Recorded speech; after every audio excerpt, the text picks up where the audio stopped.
नमस्कार, जयश्री किचनमध्ये तुमचं स्वागत आहे. सर्वांना श्री स्वामी समर्थ. आज मी तुम्हाला दाखवणार आहे गव्हाच्या पिठाचे लाडू. गूळ घालून असे मस्तच बनवणार आहेत. रवा पण टाकल्याच्या नंतर एकदम क्रंची लाडू लागतात खायला. लगेच रेसिपीला सुरुवात करूया. मुलांच्या डब्यासाठी पण तुम्ही देऊ शकता. छोटी मोठी भूक लागली की लगेच मुलं खातील. तर लगेच बनवूया रेसिपी. काजू बदाम तुकडे करून घेतलेले आहेत. अर्धी वाटी तूप घेतलेला आहे. थोडंसं डिंक घेतलेला आहे. 1 वाटी गव्हाचं पीठ घेतलेलं आहे. जे आपण चपाती बनवतो तेच पीठ घेतलेलं आहे गव्हाचं.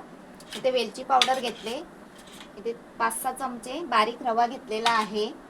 इथे पाऊण वाटी गूळ घेतलेला आहे. थोडेसे म्हणू का, गॅसवर कढई ठेवले. साजूक तूप टाकून घेऊया.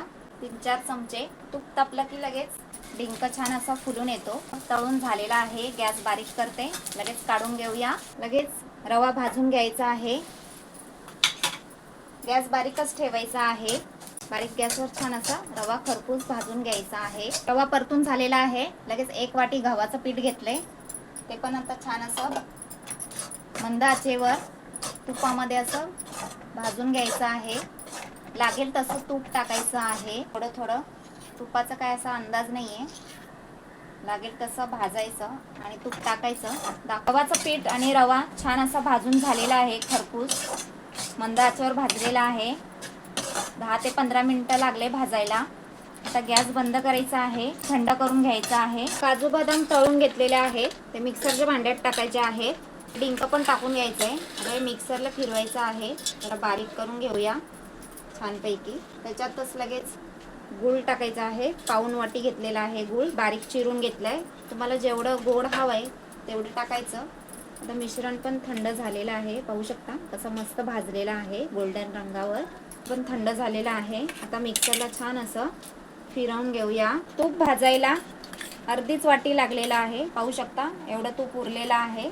चालू बांध मिक्सर फिरवून घेतलेलं आहे. पाहू शकता एकदम एकदाच फिरवायचं नाही मिक्सरचं भांडं, नाहीतर तूप रिलीज होतं. लगेच वेलची पावडर टाकायची आहे. मनुका टाकलेले आहेत. तर छान असं मिक्स करायचं आहे. लगेच लाडू वळून घ्यायचे आहेत. तर वेलची पावडर छान मिक्स करून झालेला आहे. आता लाडू बांधून दाखवते मी तुम्हाला. हे छान असे बांधून घ्यायचे आहेत. ती साईज प्रमाणे हवेत त्याप्रमाणे लाडू वळून घ्यायचा आहे. छान वळले जातात. पाहू शकता म्हणजे आपलं तूप एकदम बरोबर झालेलं आहे. एकदम गोल गरगरीत लाडू झालेला आहे. तर असेच सर्व लाडू बनवून घेऊया आपण. गव्हाच्या पिठाचे लाडू बनवून झालेले आहेत. बघू शकता कसे मस्त झालेले आहेत.